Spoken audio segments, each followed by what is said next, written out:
Mes chers frères et sœurs dans le Seigneur, Mbote Nabino, c'est le révérend Jacques Dinabanza. Mes chers frères et sœurs dans le Seigneur, Naleki awa pona ko lobanabino pe ko kebisa bana nzambe na ba péché oyo soki o confesser yango te ba péché oyo ko memona lifelo na yebi na ba église bateka bino ka ekobo na ba église péché bateka bino kuna eza ekobo le reste ba péché za na tina te bateka bino ka ekobo ekobo bande ko so moni mosala nzambe aga ko te ya sexualité ekobo mosala nzambe te biloko te ba péché c'est belé oyo ekomema na lifelo soki o confesser yango te selon 1 Jean 1:9 na bandi po c'est belé peut-être minute ekokate péché ya liboso oyo ekomema na lifelo eza rancune ko kangila mutu ennemi rancune ekomema na lifelo yo ozoko kangila mutu rancune kaka po mutu wana finga ki ondoki mais ozo simba bible ozo sala gêne ozo ko bondela ça n'a pas de sens mais yo soko za penda mwana nzambe soko za penda mwana nzambe soko za penda chrétien né de nouveau mais faut finga ondoki parce que bato ba bundisaka ba kokaka yo te c'est normal ba finga ondoki po ba finga ondoki aussi pourquoi c'est que on a la doctrine de Jésus-Christ c'était na doctrine de Jésus-Christ faut finga yondoki botanga na Jean 10:21 na Jean 10:21 bazo ba Jésus plusieurs entre eux disaient il a un démon, il est fou, pourquoi l'écoutez-vous? Wana bazo ba Jésus azandoki azamutami sala pourquoi bozako koyoka ye mais soit Bible mais si yo ozana rancune otanga Bible ni yo ozana rancune na batu olobisaka bango te mais yo tanga Bible nini soki mutu asimbaka Bible azana rancune na mutu ayebina olilobate parce que soki on a l'accès bino awawa les souffrances de Jésus psychologie physique morale mais eza mafinga na mafinga na sina te yango donc ndeko soki yo za na rancune soko kufi mbala moko séjour de mort pour vivre ngana zolo ba ngaza rancune te so benga ngate peut-être benga ngate so to benga ngate peut-être numéro na za ngote mais so za numéro na benga pour la personne mbote soki oboyi etali yo mais na rancune pourquoi pour finga ndoki mais ngaso finga ndoki naza ndoki ya Jésus-Christ et ça problème te parce que musana no ça les omonana naza ko changer bato belé na monde entier donc le quoi Jésus-Christ ba finga ki ndoki mais so ngaso ko finga ndoki problème est wapi ya liboso ngona péché ya rancune na péché oyo basi belé ba kotanda mulongo na lifelo koleka mibali basi basana ba rancune belé mozo ka kine église asala gêne il y a 40 jours, il y a 25 jours, il y a 50 jours, mauvais gêne, mauvais gêne. Parce que si on a rancune, si on a gêne, et ça gêne à ma belle. Nous avons besoin qu'on va m'enquêter. Parce qu'on a rancune. Bon, pour l'on la rancune, on a eu moins ensemble. Est-ce que c'est un problème? Yo moins ensemble, pour l'on la rancune, wana. Au benga mout, bo son labino. Est-ce que c'est un problème? Moté mano isa ma belle. Motema na yo eza mabel c'est le moment ngana za koloba okufi mbaba kotuna yo ebaka pasteur Jacques Dinabanza ona ebaka ye tala yo wana aza koteya yango mais ozomona normal tike yo simba Bible osala ba gêne mais ozana rancune na bato ozomona tike za normal ozosala pe ba gêne ozona pe gêne suka une semaine suka gêne à combien tiko ko sanzambe ebele bosana na nzambe 2 refus de pardonner. la Bible elle dit bon verset refus de pardonner moto asenga pardonner aza ko péché yo pe o pardonnera te yo pe o péché. Jésus-Christ est mort pour le pardon. Nzambe Jésus-Christ a fait pour le pardon. Sur la croix azoloba pardonne-leur car ils ne savent pas ce qu'ils font. Bongo yo sikoyo. Yala omonita ngai na délivrer ka batu to le kaka surtout na réconciliation. Surtout to le na réconciliation te délivrance nous na tina moko te. 3 calomnie. Calomnie. Oyo kotonga batu na nkuku. Eza na Psaume 101 verset 5. Kotonga surtout nde konanga soko tonga kamusa na Nzambe. Yeba yango ya yo tie futi. Soko tonga kamusa na Nzambe neti ngambo na zomo na passe pona ko changer bato. Yo vandi kuno zo tonga ngai etalio. Péché oyo komemona ni felo. Consultez ce qui invoque les esprits. Kokene pas banganga. Kokene pas marabout. Na marabout. Na yo motoke kuna. Pa Nzambe boza ndenge moko. Na marabout. Na yo motoke kuna. Pa Nzambe boza ndenge moko. Bozo mona tili bino ba verset te. Pona pesa bino paresse te. Bino be ulu ka ba verset. Eza na Bible. Nyoso lazoloba. Nyoso lazoloba awa. Eza na Bible. Na boy ko pesa bino paresse. Bolu ka bongo na. 5. Faux témoignage. Kosala mutu faute ya balobi kokanga mutu ndokite parce que oyebi kindoki ndenge ezalaka te. Oyebi kindoki ndenge ezalaka te. Oye ko juger mutu pour rien. Mutu ayebi ne kosambela peut-être bakozo elongi na yeba ko loka na yango. Yo kuno lobi ke yemutu azandoki nzoka ndenge ndoki ya mayele azui image ya mutu susu. Alors mais soki yo bafingi ndoki kozana na rankini te. Soza na rankine donc yebi Bible te. Et surtout sozo te ya bato.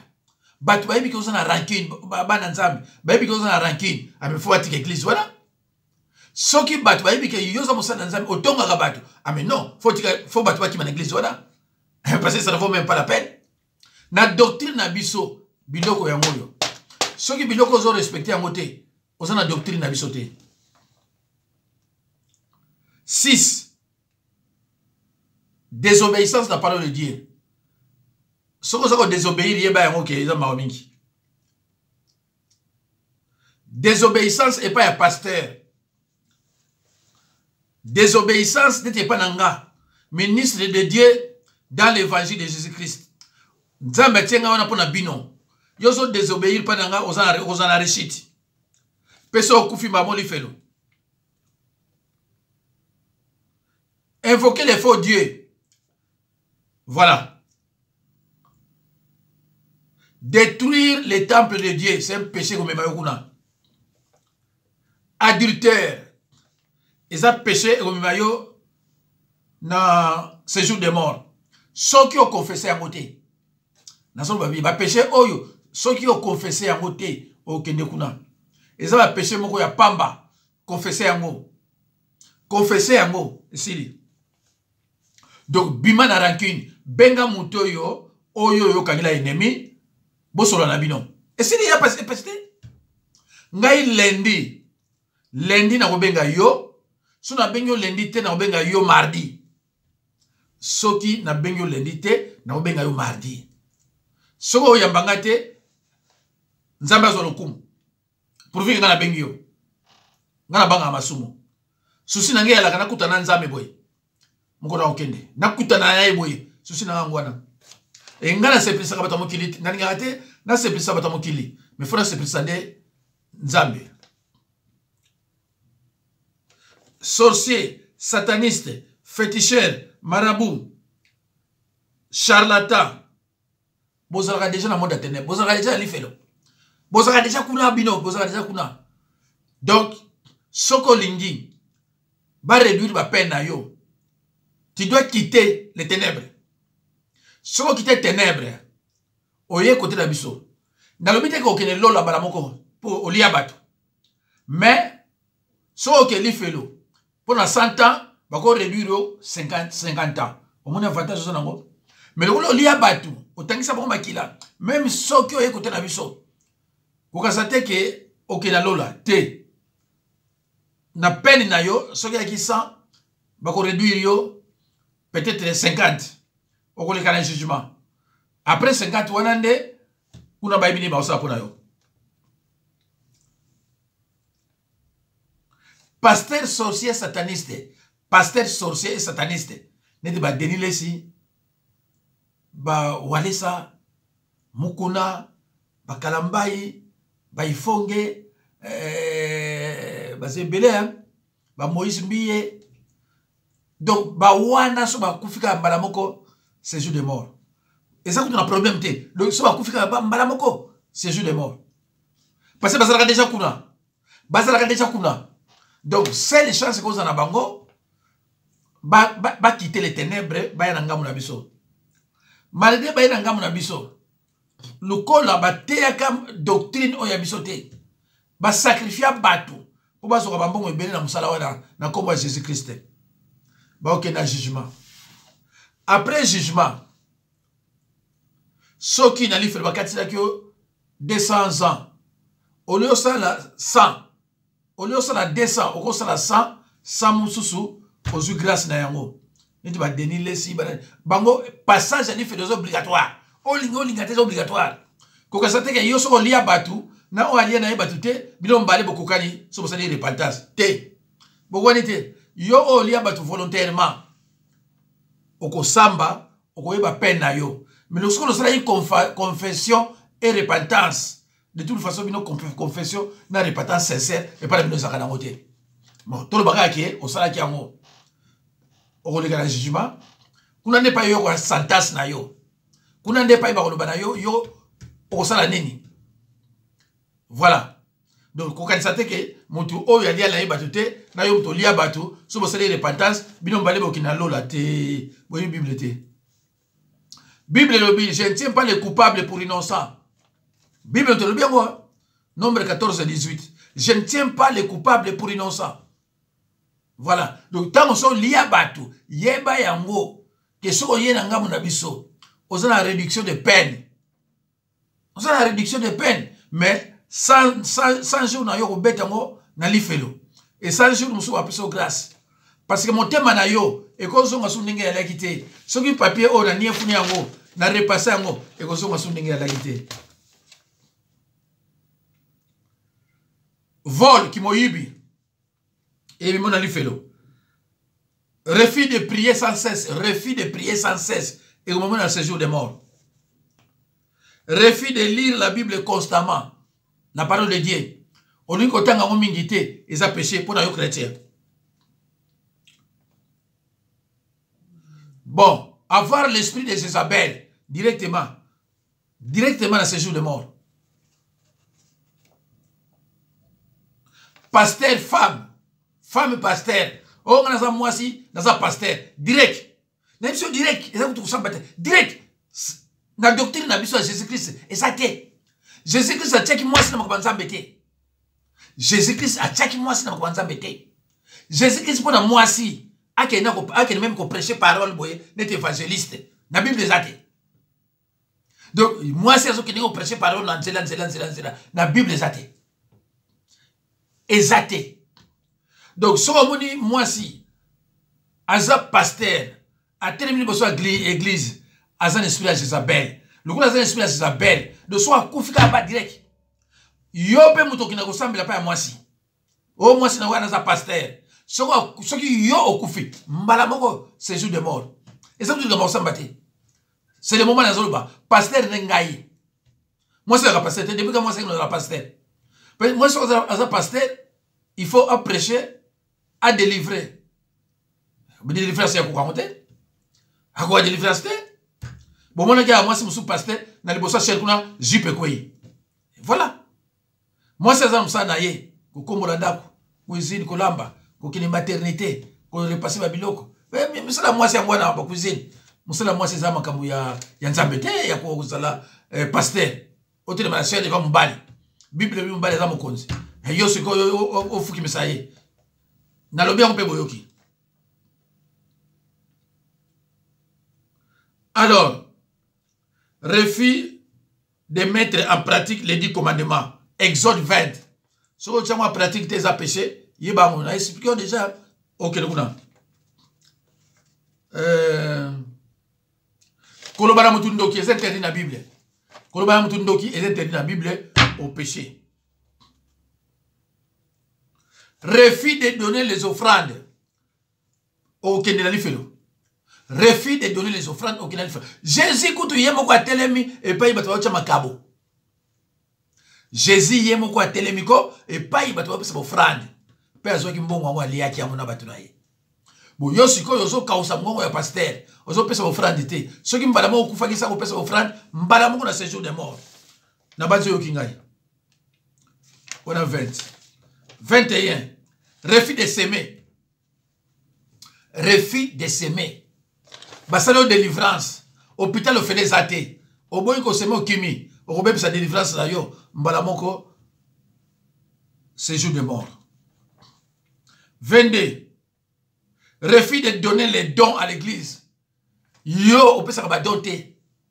On peut ça va donter pour la Nibani, on peut ça va don.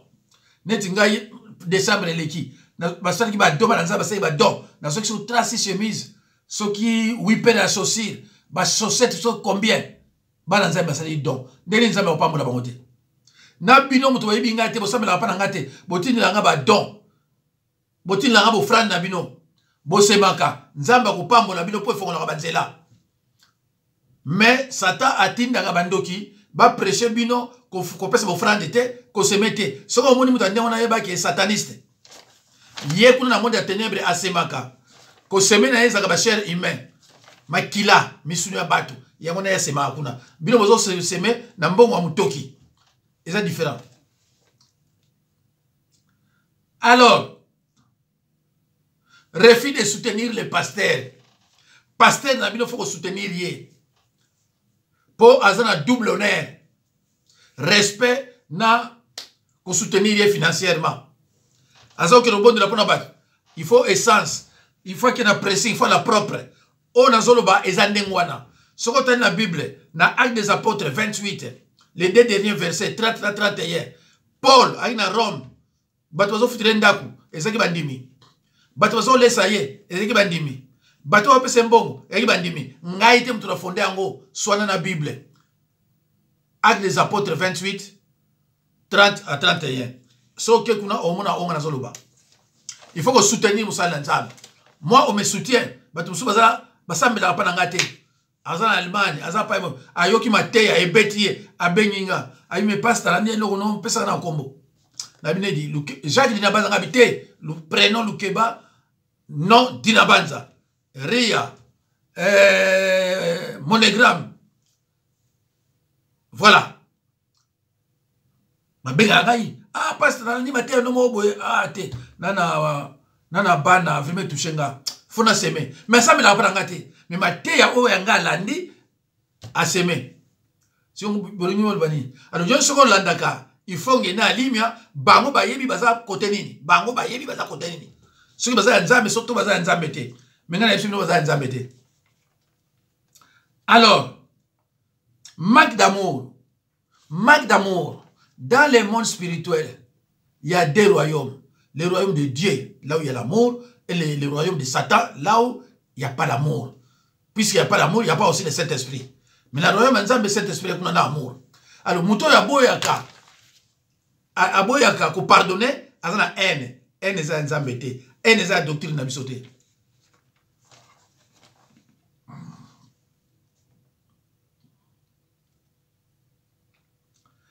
T'es marié avec un homme moins âgé que toi.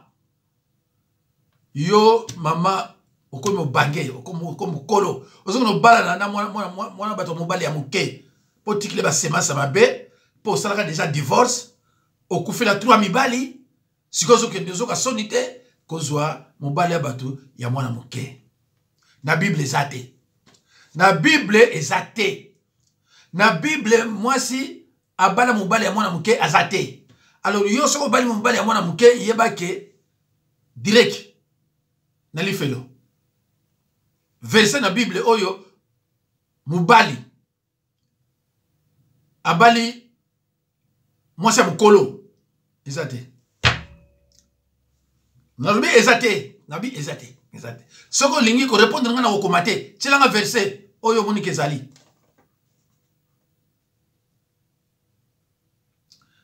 fêter des anniversaires non mensonge et tromperie kutu wana ko mbala moko ko lekisa yo kuna so confesser mon okité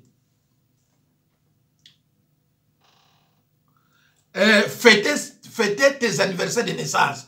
Qu'on fête l'anniversaire de naissance na yo. Na biso ba chrétien et un péché. Surtout, aux autres là on a quatre églises. Na yo pasteur, na yo mutu. Séjour de mort. Un chrétien qu'on fête l'anniversaire de la naissance, verset biblique exact. Ne pas confesser ses péchés.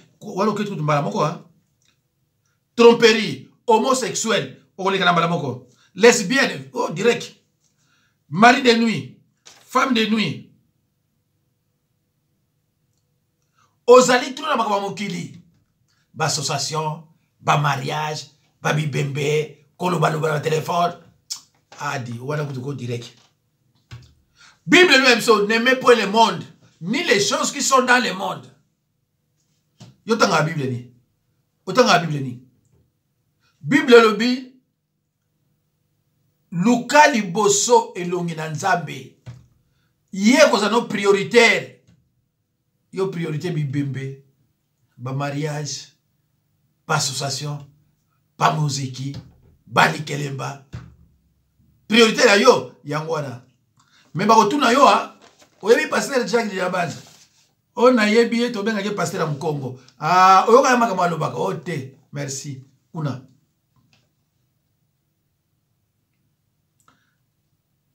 Avaler des superbes, des noms. Wana kotoko mbala okene kuna. Tatouage, direct okene kuna. Parce que Bible pekisi amu. Tu es marié, mais tu as des enfants de notre Messie. Voilà, il y a un peu de kobo. Moi, c'est ça, moi, c'est les balles, mais quand il y a les balles, au bout de il y a papa, moussou. Mbala moko kuna, voilà. Mais yo marié, au bout de na mobali wa bata bala, ils ont péché. La Bible, quoi, ils ont péché. Relation sexuelle des personnes seules, de commun accord, ils ont péché. Relation sexuelle. Il y a batmi balé, ba balalate, mutalibala zate, ba sangani, na Bible ils ont péché. De toute façon, la Bible, mutu oya kendali felo, pour la sexualité, na Bible zate. Que y a kendali felo pour la sexualité, na Bible zate. Mais si vous pasteur on a le kuta, ben quand tu as que sexualité vous avez péché ma casse dans ma camonioso. Tala ma camonga zo banayo, ba péché solo, oyo comme on a fait l'angwana. Mais yo tout ça les sexualité entre Marie-Paul na Étienne. Bo balanate, bo kende felote, po eza péché. Mais ce qui moi c'est à bala, à kena mobali, à balate, tout le mobali à bala, c'est ça l'adultère. A priori l'adultère lorsqu'on parle d'adultère dans la Bible, on voit la femme. Mais par contre, ce qui moi c'est un mot, il y a personne dans bali à bato bala, et puis il adultère. Donc, et comme il est adultère, mais ce n'est pas un péché de condamnation. Il y a un péché de condamnation. Bah, péché tout dans le bas, péché de condamnation, ça dit.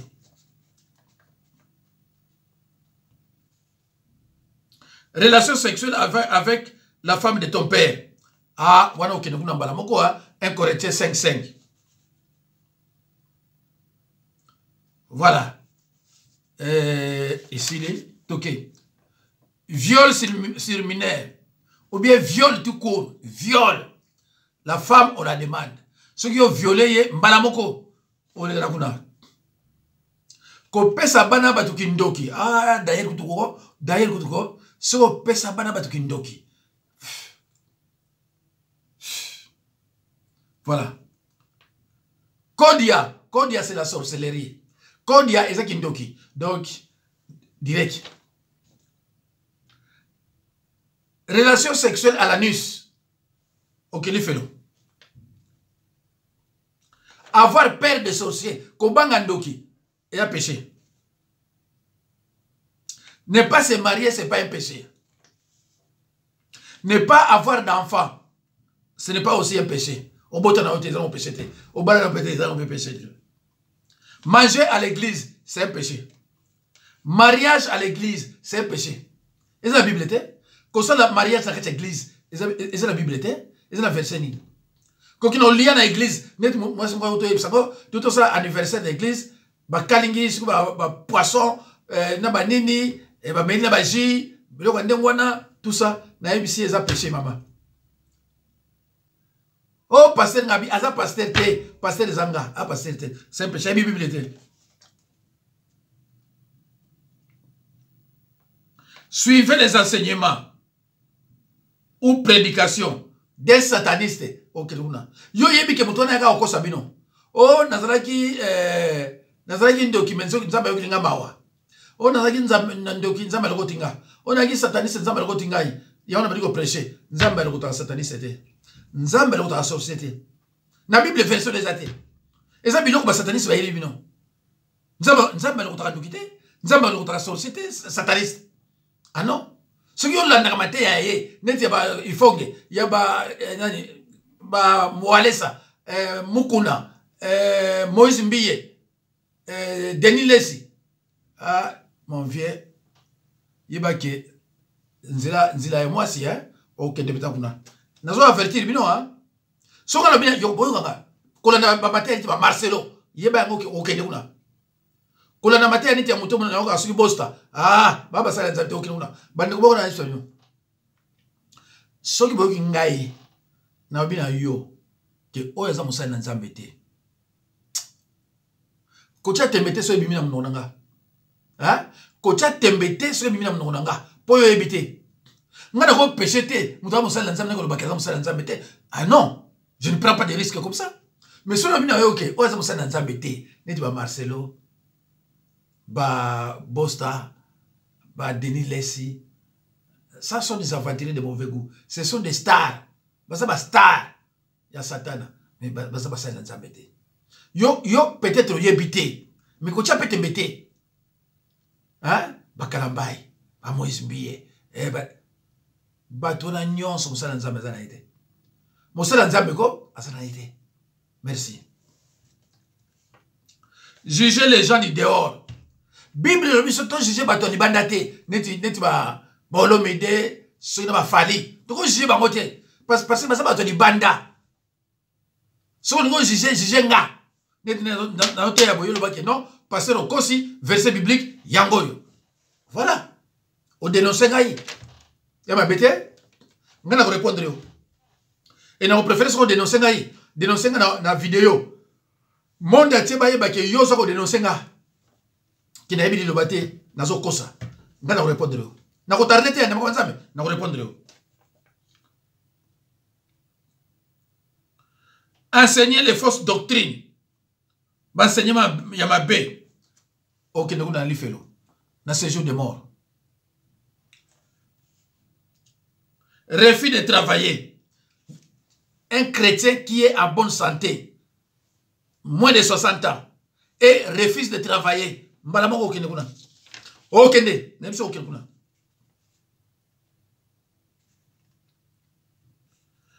Alors, il n'y a point donc maintenant aucune condamnation pour ceux qui sont en Jésus-Christ. Ceux qui mettent la parole de Dieu en pratique. Ceux qui ont confessé leurs péchés, suivi d'une repentance sincère, de croyants nés de nouveau. Mais dans les péchés, surtout dans la rancune, ingratitude. Mais vous avez des nouveautés. Qu'est-ce que vous croyez? Vous avez des nouveaux. Mais non, vous avez des nouveautés. Si vous avez dit, on a Romain 8 1, nous n'avons pas de péché de condamnation. Parce que nous avons un bateau, na katia biloko basate. Na katia biloko basate. Ce qui vous a dit, Romain 8 1 sont concernés. Hein? Vous avez ingratitude. Basalo bolamu, vous avez reconnaître bolamu te. Basalo bolamu, vous avez commis à moto, vous avez bolamu te. Ah, mais non, c'est grave ça. C'est grave. Qu'on jeûne à sec, plus de 4 jours. Ok, il fait l'eau. Oh, pasteur, vous savez que au jeûne 3 jours, mais nous avons jeûne 7. Nous avons jeûne à sec jusqu'à 3 jours. Collection 4, ok, il fait l'eau.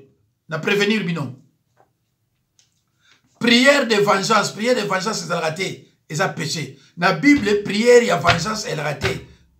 Hébreux 10, 30, à moi la vengeance. prière de vengeance c'est raté. Ce qu'on m'a dit dans l'église na bino, azolo barabino prière de vengeance, azam sala nzambe te. Vengeance elle répète, vengeance c'est un péché. Ko invoquer batu bakufa, c'est un péché. Ko vanda, ko frauder na bis ou bien na train. Ko frauder na bis ou bien na train. Li felo. Kosomba assurance ya mayuya. Voiture sans assurance. Kobeta mwasi eza péché. Kotika photo na yo to ya bana epa ya nganga. C'est un péché. Ok, li felo. Voilà. Trahison ou traître. Jalousie est un péché. Vantardise. Koboma mutu volontairement. Violence verbale. Adultère. Voilà. Oh, nous sommes dans le bien mouana. Ce que ma sou mouana yosa na yango. Et ça va péché à condamnation. Nous sommes dans la cité awa. Ce qui au confessé yango. Ou bien on qui moussala nzamba aider yo. Et que vous allez sengo mingi. Et que vous allez vraiment sengo mingi. Mais, et là, on a dit que vous allez ndokeza ngo péché te. Kozala ndokeza na mpeshete. Kozala ndokeza like yo oponaki kana yo. Oponi kana yo. Nzambe akolo bana te tika te. C'est tout comme ngana poni nzambe. Eza peshete. Yo oponi no satana oza nondoki. Eza mpe peshete. Parce que oso poni yo mo li felo. Merci. Nzambe apambola yo vidéo oyo partager ngo pona batu mususu batonga ka batu. Baye bakateke ko tonga muteza péché. Ayebi na yango te. Alors yo siko soki au PC vidéo oyo pour aider. Merci beaucoup. Nzambe apambola yo apambola bino bo bima na masumu bo kota na ba réconciliation rancune eza mabe ingratitude et comme mona li felo kotonga mutu et comme mona li felo soki biloko wana ozana na kati ya nzoto na yo oza croyant ni de nouveauté ba jeune osalaka ya kindoki eza ba jeune nzambe te. Merci. C'est le révérend Jacques Dinabanza. Nabai nabino bandélité. Je suis le ministre de Dieu dans l'évangile de Jésus-Christ. Merci beaucoup. Nzambe apamola bino. Partagez la vidéo. Partagez la vidéo s'il vous plaît. Merci.